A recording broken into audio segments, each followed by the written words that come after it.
ಈ ಬೆಂಬೇಶ್ವರ ದೇವಸ್ಥಾನದ ಹಿಂಬದಿಯಲ್ಲಿ ಈ ತರ ಒಂದು ಶಾಸನ ಇದೆ. ಈ ಶಾಸನದಲ್ಲೇ ಮೈಸೂರು ಎಂಬ ಪದದ ಉಲ್ಲೇಖ ಇರೋದು. ದೇವಳಂಬಿಯ ಹೊಯ್ಸಳ ಗೌಂಡ ಪುರದ ಬೊಪ್ಪಿಸೆಟ್ಟಿ ಮೈಸುನಾಡ ಅಂದ್ರೆ ಮೈಸೂರು. ಮೈಸುನಾಡ ಅಂದ್ರೆ ಮೈಸೂರಿನ ನಾಡು. ಅದನ್ನ ಸ್ಪ್ಲಿಟ್ ಮಾಡಬೇಕು. ಮೈಸೂರು ಪ್ಲಸ್ ನಾಡು ಮೈಸುನಾಡ.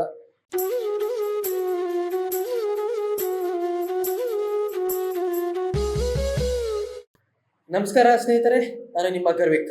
ಇವತ್ತು ನಾನೊಂದು ಹೊಸ ಸಬ್ಜೆಕ್ಟ್ ತಂದಿದ್ದೇನೆ. ಅದೇನೆ ಹಿಸ್ಟ್ರಿ, ಇತಿಹಾಸ. ಯಾವ ಜಿಲ್ಲೆಯ ಇತಿಹಾಸ, ಯಾವ ದೇಶದ ಇತಿಹಾಸ, ಯಾವ ನಾಡಿನ ಇತಿಹಾಸ ಅಂತ ಒಂದು ಸ್ವಲ್ಪ ಕ್ಯೂರಿಯಾಸಿಟಿ ಇರಬೇಕಲ್ವಾ. ಇದು ನಾನು ಯಾವುದೇ ರೀತಿಯ ಸಬ್ಜೆಕ್ಟ್ ಇಲ್ಲ, ಯಾವುದೇ ರೀತಿಯಾದಂಥ ಇತಿಹಾಸ ಅಂದರೆ ಡೆಲ್ಲಿ ಸಲ್ತನೇಟ್ ಇತಿಹಾಸ ಆಗಿರ್ಬೋದು, ಔರಂಗಜೇಬ್ನ ಇತಿಹಾಸ ಇರ್ಬೋದು, ಮೊಘಲರ ಇತಿಹಾಸ ಇರ್ಬೋದು, ಅಥವಾ ನಮ್ಮ ಟಿಪ್ಪು ಸುಲ್ತಾನನ ಇತಿಹಾಸ ಇರ್ಬೋದು, ಅದ್ರ ಬಗ್ಗೆ ಮಾತನಾಡಕ್ಕೆ ಬಂದಿಲ್ಲ. ಆದರೆ ಟಿಪ್ಪು ಸುಲ್ತಾನಿಗೂ ಈ ಜಿಲ್ಲೆಗೂ ಒಂದು ನಂಟಿದೆ.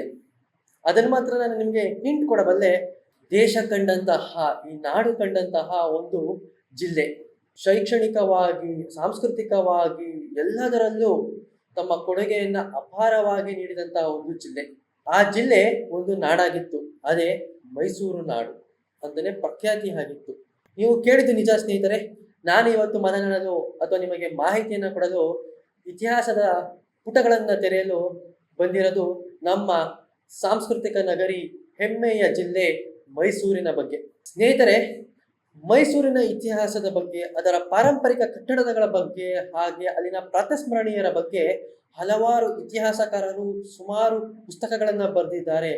ಹಾಗೆಯೇ ನಮ್ಮ ಮೈಸೂರಿನ ಯುವಕ ಲೇಖಕ, ಅಂಕಣಕಾರ, ಬರಹಗಾರನಾಗಿರುವ ಮಣಿಕಂಠ ತ್ರಿಶಂಕರ್ ಅವರು ಮೈಸೂರು ನ ಭೂತೋ ನ ಭವಿಷ್ಯತಿ, ಇಲ್ಲಿ ನೋಡ್ತಿರ್ಬೋದು ಒಂದು ಪುಸ್ತಕ ಇದೆ ಅವರದು, ಮೈಸೂರು ನ ಭೂತೋ ನ ಭವಿಷ್ಯತಿ ಅನ್ನೋ ಒಂದು ಪುಸ್ತಕನ ಬರೆದಿದ್ದಾರೆ. ಈ ಪುಸ್ತಕದಲ್ಲಿ ಎಲ್ಲ ಕಟ್ಟಡಗಳ ಬಗ್ಗೆ ಆಗಿರ್ಬೋದು, ಪಾರಂಪರಿಕ ಸ್ಥಳಗಳ ಬಗ್ಗೆ ಆಗಿರ್ಬೋದು, ಪ್ರಾತಸ್ಮರಣೀಯರ ಬಗ್ಗೆ ಆಗಿರ್ಬೋದು ಅಚ್ಚುಕಟ್ಟಾಗಿ ಅರ್ಥವಾಗುವ ಹಾಗೆ ಬರೆದಿದ್ದಾರೆ.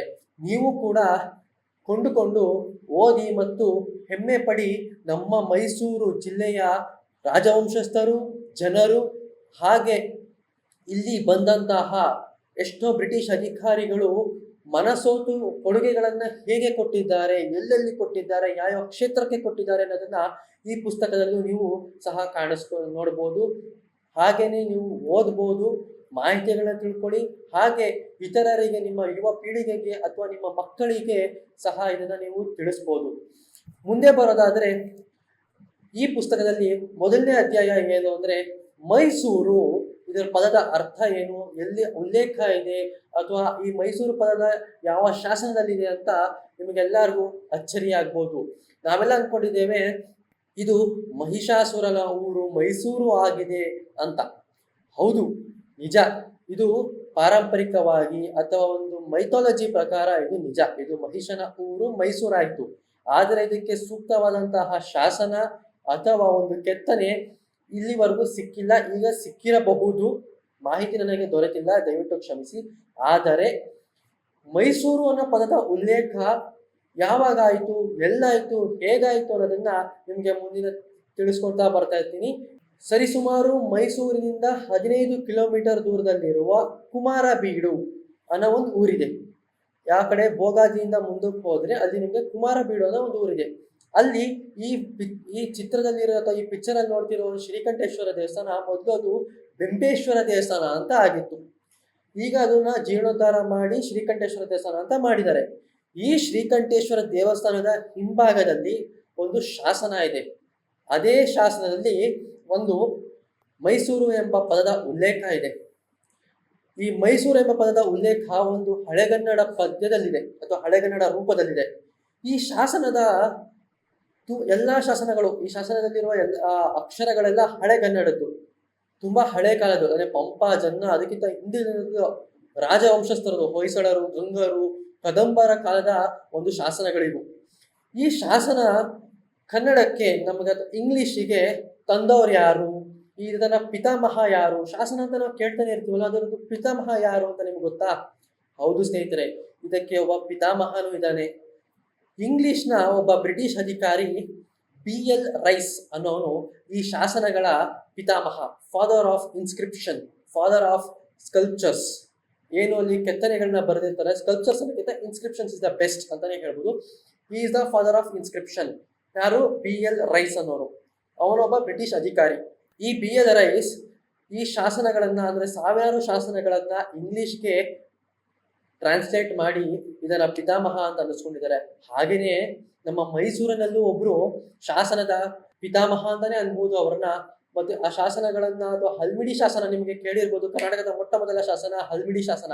ಅದನ್ನ ನಾವು ಹಳೆಗನ್ನಡದಿಂದ ಹೊಸಗನ್ನಡಕ್ಕೆ ಮತ್ತೆ ಇಂಗ್ಲಿಷಿಗೆ ಟ್ರಾನ್ಸ್ಲೇಟ್ ಮಾಡಿದವರು ನಮ್ಮ ಮೈಸೂರಿನಲ್ಲಿ ಒಬ್ರು ಇದ್ದಾರೆ.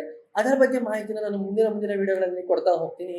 ಸದ್ಯಕ್ಕೆ ಈ ಮೈಸೂರು ಪದದ ಉಲ್ಲೇಖ ಎಲ್ಲಿದೆ ಅಂತಂದ್ರೆ, ಈ ಶ್ರೀಕಂಠೇಶ್ವರ ದೇವಸ್ಥಾನ, ಕುಮಾರಬೀಡನಲ್ಲಿರುವ ಶ್ರೀಕಂಠೇಶ್ವರನ ದೇವಸ್ಥಾನದ ಹಿಂಬದಿಯಲ್ಲಿ ಇರುವ ಒಂದು ಜಾಗದಲ್ಲಿ, ಅಂದ್ರೆ ಹಿಂಬದಿ ಅಂದ್ರೆ ಹಿಂದಿನ ಹಿತ್ಲಲ್ಲಿ ಅಂತಾನೆ ಏನು ಹೇಳ್ತೀವಲ್ಲ, ಅಲ್ಲಿ ಈ ಒಂದು ಕೆತ್ತನೆ ಇದೆ. ಈ ಕೆತ್ತನೆ ಏನಂತ ಹೇಳುತ್ತೆ ಅಂತ ಅಂದ್ರೆ, ಇಲ್ಲಿ ನೀವು ನೋಡ್ತಿರ್ಬೋದು, ಕುಮಾರಬೀಡು ಎಪಿಗ್ರಫಿ ಆಫ್ ಕರ್ನಾಟಕ ಅನ್ನೋ ಒಂದು ಯೂನಿವರ್ಸಿಟಿ ಆಫ್ ಮೈಸೂರು ಪ್ರಕಟ ಮಾಡುತ್ತೆ. ಎಪಿಗ್ರಫಿ ಆಫ್ ಕರ್ನಾಟಕ ಅಂತ ಒಂದು ಪುಸ್ತಕ. ಇದರಲ್ಲಿ ಕಂಪ್ಲೀಟ್ ಆಗಿ ಶಾಸನಗಳೇ ಇದೆ. ಈ ಶಾಸನಗಳಲ್ಲಿ ಈ ಒಂದು ಕುಮಾರಬೀಡು 212ನೇ ಒಂದು ಪುಟದಲ್ಲಿ 1938-41 ರಿಜಿಸ್ಟರ್ನಲ್ಲಿ ಈ ಕುಮಾರಬೀಡಿನಲ್ಲಿ ಒಂದು ಈ ಮೈಸೂರು ಪದದ ಉಲ್ಲೇಖ ಇದೆ ಅಂತ ಒಂದು ಶಾಸನನೇ ಹೇಳುತ್ತೆ. ಆ ಶಾಸನದ ಒಂದು ಎಪಿಗ್ರಫಿ ಆಫ್ ಕರ್ನಾಟಕದ ಒಂದು ಪುಟದ ಈ ಒಂದು ಫೋಟೋ ತಂದಿದ್ದೇನೆ ನಾನು. ಇದು ಯಾವ ಕಾಲದ್ದು ಅಂದ್ರೆ ಹೊಯ್ಸಳರ ಕಾಲದ್ದು. ಈ ಮೈಸೂರು ಎಂಬ ಪದದ ಬಂದಿದ್ದೇ ಹೊಯ್ಸಳರ ಕಾಲದಲ್ಲಿ.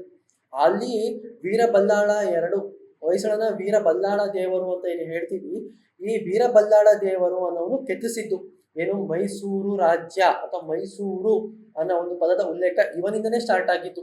ಇವನು ಕೆತ್ತಿಸಿರುವ ಶಾಸನದಿಂದನೇ ಮೈಸೂರು ಎಂಬ ಪದದ ಉಲ್ಲೇಖ ಆಗಿದ್ದು. ಅದು ನೀವು ನೋಡ್ತಾ ಇರ್ಬೋದು, ಒಂದು ಶಾಸನ ಇದೆ. ಆ ಶಾಸನದ ಒಂದು ಹಳೆಗನ್ನಡದಿಂದ ಹೊಸಗನ್ನಡಕ್ಕೆ ಅದನ್ನು ಏನು ತಂದಿದ್ದಾರಲ್ಲ, ನಾನು ಅದನ್ನ ಓದ್ತಾ ಇರ್ತೀನಿ. ಅದಕ್ಕೆ ನಾನು ಈ ಪುಸ್ತಕನ ನಾನು ನೋಡ್ಕೊಂಡು ಓದ್ತಾ ಇರ್ತೀನಿ ಸ್ನೇಹಿತರೆ, ದಯವಿಟ್ಟು ಕ್ಷಮಿಸಿ. ಯಾಕಂದ್ರೆ ಇದರಲ್ಲಿ ಈ ಮಣಿಕಂಠ ತ್ರಿಶಂಕರ್ ಅವರು ಬರೆದರಲ್ಲೂ ಅಪ್ಪಟ ಹೊಸಗನ್ನಡದಲ್ಲಿದೆ. ಹಳೆಗನ್ನಡದಲ್ಲಿಂದ ಹೊಸಗನ್ನಡದಲ್ಲಿ ಅರ್ಥವಾಗುವ ರೀತಿಯಲ್ಲಿ ಇದೆ.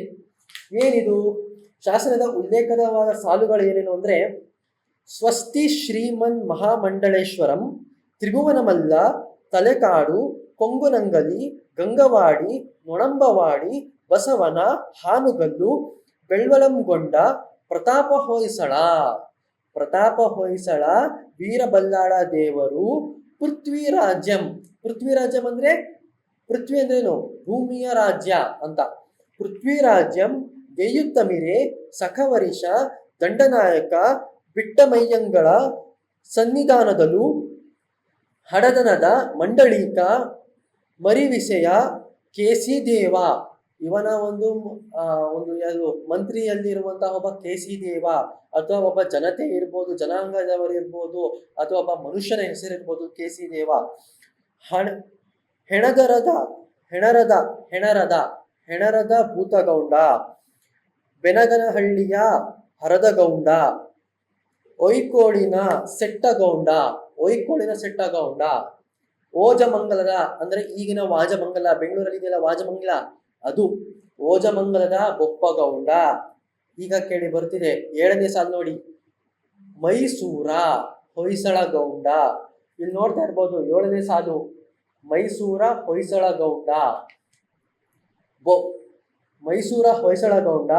ಕುಂಭಗೌಡರು ಯಾರು? ಕುಂಭಗೌಡರು ಪುತ್ತೂರ ಹುಳ್ಳಗೌಂಡ, ಕೇಸಿಯ ಗೌಂಡ, ನೊಕ್ಕಿಯರ ಬಿಟಿಯಾಂಡೆ, ಕೆಂತಲಗೌಂಡ ಸ್ವಾಮಿ, ದೇವಳಂಬಿಯ ಹೊಯ್ಸಳ ಗೌಂಡ, ಪುರದ ಬೊಪ್ಪಿಸೆಟ್ಟಿ, ಮೈಸುನಾಡ ಅಂದ್ರೆ ಮೈಸೂರು. ಮೈಸುನಾಡ ಅಂದ್ರೆ ಮೈಸೂರಿನ ನಾಡು. ಅದನ್ನ ಸ್ಪ್ಲಿಟ್ ಮಾಡಬೇಕು, ಮೈಸೂರು ಪ್ಲಸ್ ನಾಡು, ಮೈಸುನಾಡ ಅಂತ. ಆಗ ಹಳೆಗನ್ನಡದಲ್ಲಿ ಮೈಸುನಾಡ ಅಂತ ಕರೀತಿದ್ರು. ಮೈಸೂರು ನಾಡಾಗಿತ್ತು. ಮುಂದಿನ ವಿಡಿಯೋಗಳಲ್ಲಿ ಯಾವ ತರ ನಾಡಾಗಿತ್ತು, ಹೇಗಿತ್ತು, ಪ್ರತಿಯೊಂದನ್ನು ಅದ್ಭುತವಾಗಿ ಪುಸ್ತಕದಲ್ಲಿ ಬರೆದಿದ್ದಾರೆ. ಅದನ್ನ ನನಗೆ ಪ್ರತಿಯೊಂದನ್ನು ತೋರಿಸ್ತಾ ಹೋಗ್ತೀನಿ ಸ್ನೇಹಿತರೆ. ಮೈಸುನಾಡ ಸಮಸ್ತ ಪ್ರಭುಗೌಂಡಗಳು, ಅವರೆಲ್ಲ ಪ್ರಭುಗೌಂಡರು. ನಾನು ಹೇಳಿದೆಲ್ಲ ಬೊಪ್ಪಗೌಂಡ, ಅವರೆಲ್ಲ ಪ್ರಭುಗೌಂಡಗಳು ಅಂದ್ರೆ ಪ್ರಭುಗಳ ಗೌಡರು, ಅಂದ್ರೆ ಅವರ ಅಕ್ಕಪಕ್ಕದಲ್ಲಿರೋರು ಅಥವಾ ಇಡೀ ಮೈಸೂರು ಜಿಲ್ಲೆಯ ಒಂದು ನೋಡ್ಕೊಳ್ಳುವಂತ ಜನರು. ಪ್ರಭುಗೌಂಡಗಳು ಕುಮಾರನ ಕುಮಾರಬೀಡಿನ ಅಂದ್ರೆ ಕುಮಾರಬೀಡಿನ ಶ್ರೀ ಬೆಂಬೇಶ್ವರ ದೇವರಿಗೆ ಪೊರ್ಬು ಮರ್ಯಾದಿಯಂ ನಡವ ದೇವದಾನ ಕೆಂಗೂರು ಮಾರಮಂಗಲಕ್ಕೆ ಅಂತ ಇದೆ. ಸ್ನೇಹಿತರೆ, ಈ ಕುಮಾರಬೀಡಿನ ಬೆಂಬೇಶ್ವರ ದೇವಸ್ಥಾನಕ್ಕೆ ಈ ಪ್ರಭುಗೌಂಡಗಳು ತಮ್ಮ ಜೀರ್ಣೋದ್ಧಾರಕ್ಕೆ ಅಥವಾ ಅದನ್ನ ದಾನವಾಗಿ, ಈ ಬೆಂಬೇಶ್ವರ ದೇವಸ್ಥಾನಕ್ಕೆ ತಮ್ಮ ಜಾಗವನ್ನ ದಾನವಾಗಿ ಉಂಬಳಿ ಕೊಡ್ತಾರೆ. ಅದೇ ಈ ಒಂದು ಹಳೆಗನ್ನಡದ ಈ ಒಂದು ಕುಮಾರಬೀಡಿ ಶಾಸನದ ಒಂದು ಸಾರಾಂಶ. ಉಂಬಳಿ ಕೊಡೋದನ್ನ ಒಂದು ಸವಿಸ್ತಾರವಾಗಿ ಬರೀತಾರೆ. ಅಲ್ಲಿ ಈ ಮೈಸೂರು ಅನ್ನೋ ಪದದ ಉಲ್ಲೇಖ ಆಗುತ್ತೆ ಸ್ನೇಹಿತರೆ. ನೀವು ಮುಂದೆ ನೋಡ್ಕೊಂಡು ಹೋಗ್ಬೋದು. ನೋಡಿ, ಹಿಂದೆ ಈಗ ನಾನು ಹೇಳಿದೆ, ಈ ಹಿಂದೆನೇ ಹೇಳಿದೆ ನಿಮ್ಗೆ, ಕುಮಾರಬೀಡು ದೇವಸ್ಥಾನದ ಹಿಂದೆ ಈಗ ಇರೋದು ಅಂದ್ರೆ ಉತ್ತರ ದಿಕ್ಕಿನಲ್ಲಿದೆ ಅಂತ ಹೇಳ್ಬೋದು ನಾವು, ನಾರ್ತ್ ಸೈಡ್. ಈ ದೇವಸ್ಥಾನದ ಹಿಂದೆಯಲ್ಲಿ ಈ ತರ ಒಂದು ಶಿಲಾಶಾಸನಗಳಿದೆ ನೋಡಿ. ನೀವು ನಿಮ್ಮ ಚಿತ್ರಗಳಲ್ಲಿ ನೋಡ್ತಾ ಇರ್ಬೋದು, ಈ ತರ ಕೆತ್ತನೆಗಳಲ್ಲಿ ಅದು ಇದೆ. ಈ ಕೆತ್ತನೆಯನ್ನ BN ರೈಸ್ ಅವರು ಇಂಗ್ಲಿಷ್ಗೆ ಟ್ರಾನ್ಸ್ಲೇಟ್ ಮಾಡಿದ್ರು. ನೀವು ಚಿತ್ರಿಸ್ಕೋಬಹುದು. ಅಲ್ಲಿ ಹೋಗಿ ಅದನ್ನ ಮೊದಲು ಅದಕ್ಕೆ ನೀವೇನಾದ್ರು ಡಾಕ್ಯುಮೆಂಟ್ರಿ ಮಾಡ್ತೀರಾ ಅಂತ ಅಂದ್ರೆ ಮೊದಲು DC ಅವರಿಂದ ಪರ್ಮಿಷನ್ ತಗೊಂಡು, ಮೈಸೂರು ಜಿಲ್ಲಾಧಿಕಾರಿಯಿಂದ ಪರ್ಮಿಷನ್ ತಗೊಂಡು, ಅಲ್ಲಿನ ಒಂದು ಅಧಿಕಾರಿ ಯಾರಿರ್ತಾರೆ, ತಾಲೂಕು ಆಫೀಸ್ ಆಗಿರ್ಬೋದು ಅಥವಾ ಅಲ್ಲಿನ ಗ್ರಾಮದ ಪಂಚಾಯಿತಿ ಮೆಂಬರ್ಗೆ ನೀವು ಅಲ್ಲೋಗಿ ರಿಕ್ವೆಸ್ಟ್ ಮಾಡಿಕೊಂಡು 2 ಫೋಟೋಗಳನ್ನು ತಗೊಂಡು ಬೇಕಾದ್ರೆ ನೀವು ಡಾಕ್ಯುಮೆಂಟ್ರಿ ಮಾಡ್ಬೋದು ಸ್ನೇಹಿತರೆ. ಅದ್ಭುತವಾದಂಥ ಡಾಕ್ಯುಮೆಂಟ್ರಿ ಆಗುತ್ತೆ. ಅಲ್ಲಿ ಸುಮಾರು ಶಿಲಾಶಾಸನಗಳಿದೆ, ಶಿಲೆಗಳಿದಾವೆ. ಗೌತಮ ಬುದ್ಧ ಇದ್ದಾನೆ, ನಾರಾಯಣ ದೇವರಿದ್ದಾನೆ, ಆಂಜನೇಯ ಸ್ವಾಮಿ ದೇವಸ್ಥಾನ ಇದೆ. ಪ್ರತಿಯೊಂದು ದೇವಸ್ಥಾನ, ಗುಡಿ, ಗೋಪುರಗಳಿದಾವೆ. ಅವೆಲ್ಲ ಹಳೆದು. ಅಲ್ಲಿ ಇನ್ನೊಂದು ಏನಂದ್ರೆ, ಅಲ್ಲಿ ಒಂದು ಹೆಣ್ಣು ದೇವರಿದೆ. ಈಗ ಹೆಂಗೆ ಮಾರಮ್ಮ ಅಂತ ಹೇಳ್ತೀವಿ, ಅಲ್ಲಿ ಸಹ ಒಂದು ಮಾರಮ್ಮ ದೇವಸ್ಥಾನ ಇದೆ. ಒಂದು ಚಿಕ್ಕ ಗುಡಿ ಇದೆ. ಅಲ್ಲಿ ಆ ಒಂದು ಮಾರಮ್ಮ ದೇವರು ಉದ್ಭವ ಆಗ್ತಾ ಇದೆ ಮೇಲಕ್ಕೆ. ಅಂದ್ರೆ ಕೆಳಗಡೆ ಊದಿರುವಂತದ್ದು ಈಗ ಮೇಲಕ್ಕೆ ಬರ್ತಾ ಇದೆ. ಅದು ನಿಧಾನವಾಗಿ ಅದೊಂದು ದೇವರ ಪವಾಡನೆ ಅಂತ ಅನ್ಬೋದು. ಮೇಲಕ್ಕೆ ನಿಧಾನವಾಗಿ ಬರ್ತಾ ಇದೆ ಸ್ನೇಹಿತರೆ. ಈ ಬೆಂಬೇಶ್ವರ ದೇವಸ್ಥಾನದ ಹಿಂಬದಿಯಲ್ಲಿ ಈ ತರ ಒಂದು ಶಾಸನ ಇದೆ. ಈ ಶಾಸನದಲ್ಲೇ ಮೈಸೂರು ಎಂಬ ಪದದ ಉಲ್ಲೇಖ ಇರೋದು.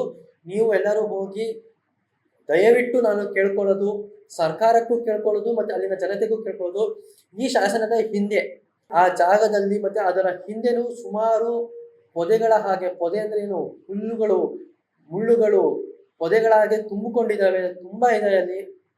ದಯವಿಟ್ಟು ಅದನ್ನ ಸ್ವಚ್ಛ ಮಾಡಿ, ಅದಕ್ಕೆ ಒಂದು ಶಾಸನಕ್ಕೆ ಬೇಕಾದ್ರೆ ನೀವು ಅಲ್ಲೇ ಒಂದು ಬೋರ್ಡ್ ಹಾಕ್ಸಿ ಪಾರಂಪರಿಕವಾಗಿ ಇಟ್ಕೋಬಹುದು. ಇದನ್ನ ದಯವಿಟ್ಟು ಅಲ್ಲಿನ ಜನತೆಗಳು ಮತ್ತೆ NSS ಮಕ್ಕಳಿಗೆ, ದಯವಿಟ್ಟು ಯಾರು NSS ಓದ್ತಾ ಇರ್ತಿರೋ, NSS ಮಕ್ಕಳು ವಿಡಿಯೋನ ನೋಡ್ತಿರೋರು ದಯವಿಟ್ಟು ಒಂದು ಕ್ಯಾಂಪ್ನ ಮಾಡಿ ಅಲ್ಲಿ ಸ್ವಚ್ಛ ಮಾಡಿ, ಆದಷ್ಟು ಆರ್ಕಿಯಾಲಜಿ ಡಿಪಾರ್ಟ್ಮೆಂಟ್ ಸಪೋರ್ಟ್ ತಗೊಂಡು ಆ ಒಂದು ಶಾಸನವನ್ನ ಸುರಕ್ಷಿತವಾಗಿ ಎಲ್ಲಿಗೆ ತಲುಪಿಸ್ಬೇಕು ಅಲ್ಲಿಗೆ ತಲುಪಿಸಿ ಅಂತ ಹೇಳ್ತಾ ಸರ್ಕಾರಕ್ಕೆ ಮನವಿ ಮಾಡ್ತೇನೆ. ಮುಂದಿನ ವಿಡಿಯೋನಲ್ಲಿ ಸಿಗ್ತೀನಿ ಅಂತ ಈ ವಿಡಿಯೋಗೆ ತೆರಳುವ ಸಮಯ ಬಂದಾಯಿತು ಸ್ನೇಹಿತರೆ. ಮುಂದಿನ ವಿಡಿಯೋದಲ್ಲಿ ಮತ್ತೊಂದು ಇತಿಹಾಸದ ಸಬ್ಜೆಕ್ಟ್ ಅಥವಾ ಮತ್ತೊಂದು ಮೈಸೂರಿನ ಒಂದು ಪಾರಂಪರಿಕ ಕಟ್ಟಡದ ಬಗ್ಗೆ, ಒಂದು ಮೈಸೂರಿನ ಒಂದು ಪ್ರಥಮ ಸ್ಮರಣೀಯರ ಬಗ್ಗೆ ನಾನು ತಗೊಂಡ್ಬರ್ತೀನಿ ವಿಷಯಗಳನ್ನ. ಅಲ್ಲಿವರೆಗೆ ಸ್ಟೇ ಟ್ಯೂನ್ಡ್. ಹರಸಿ ಹಾರೈಸಿ ಆಶೀರ್ವದಿಸಿ ಅಂತ ಹೇಳ್ತಾ ನಮಸ್ತೆ, ಜೈ ಹಿಂದ್, ಜೈ ಕರ್ನಾಟಕ ಮಾತೆ.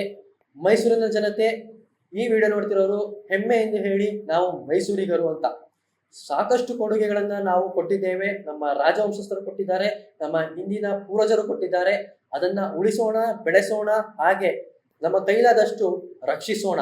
ಮುಂದಿನ ಪೀಳಿಗೆಯವರಿಗಾದ್ರೂ ಬೇಕಲ್ವಾ, ನಿಮ್ಮ ಮಕ್ಕಳಿಗೆ, ನಿಮ್ಮ ಮೊಮ್ಮಕ್ಕಳಿಗೆ ತೋರಿಸ್ಬೇಕಲ್ವಾ ನಮ್ಮ ಮೈಸೂರು ಯಾವ ಸ್ಥಿತಿಯಲ್ಲಿತ್ತು ಅಂತ. ಸೊ ಆದ್ದರಿಂದ ದಯಮಾಡಿ ನಿಮಗೆ ಕೈ ಮುಗಿದು ಕೇಳ್ಕೊತೇನೆ, ಉಳಿಸಿ, ರಕ್ಷಿಸಿ, ಆದಷ್ಟು ಸಂರಕ್ಷಿಸಿ. ಸಾಧ್ಯವಾಗಿಲ್ಲ ಅಂದ್ರೆ ಆರ್ಕಿಯಾಲಜಿ ಡಿಪಾರ್ಟ್ಮೆಂಟ್ಗೆ ಹೋಗಿ ಅವರ ಒಂದು ಸಹಾಯನ ಪಡ್ಕೊಂಡು ರಕ್ಷಿಸೋಣ. ಎಲ್ಲರೂ ಜೊತೆಗೂಡಿ. ನಮಸ್ತೆ. ಹಾಗೇನೆ ಮೈಸೂರು ನ ಭೂತೋ ನ ಭವಿಷ್ಯತಿ ಪುಸ್ತಕನ ಮಾತ್ರ ಕೊಂಡ್ಕೊಳ್ಳೋದನ್ನ ಮಾತ್ರ ಮರಿಬೇಡಿ. ಹಾಗೆ ಅವರು ಮಣಿಕಂಠ ತ್ರಿಶಂಕರ್ ಅವರು ಇನ್ನೊಂದು ಪುಸ್ತಕ ಬರೆದಿದ್ದಾರೆ, ಮರಳಿ ಬರುವೆ ಅಂತ ಒಂದು ಲವ್ ಸ್ಟೋರಿ, ಅದ್ಭುತವಾಗಿದೆ. ಅದನ್ನು ಸಹ ನೀವು ಓದಿ, ಪರ್ಚೇಸ್ ಮಾಡಿ, ಆನ್ಲೈನಲ್ಲಿ ಸಿಗುತ್ತೆ, ತಗೊಂಡು ಕೊಂಡುಕೊಂಡು ಓದಿ. ಏನಾದ್ರು ಸಜೆಷನ್ಸ್ ಇದ್ರೆ ದಯವಿಟ್ಟು ಕಮೆಂಟ್ ಬಾಕ್ಸಲ್ಲಿ ಹೇಳಿ. ಇಲ್ಲಾಂದ್ರೆ ಆ ಬುಕ್ಕಲ್ಲಿ ಅವರು ನಂಬರ್ ಕೊಟ್ಟಿದ್ದಾರೆ, ಆ ನಂಬರ್ಗೆ ನೀವು ಮೆಸೇಜ್ ಮಾಡ್ಬೋದು. ಏನಾದ್ರು ಡೌಟ್ಸ್ ಇದ್ರೆ ಕೇಳ್ಕೋಬಹುದು. ಪ್ರತಿಯೊಂದನ್ನು ಅವರ ಬಳಿ ಸೊಲ್ಯೂಷನ್ ಇದೆ ಅಂತ ನಾನು ಹೇಳಬಲ್ಲೆ. ನಮಸ್ಕಾರ, ಹೋಗಿ ಬರ್ತೀನಿ. ಜೈ ಹಿಂದ್, ಜೈ ಕರ್ನಾಟಕ.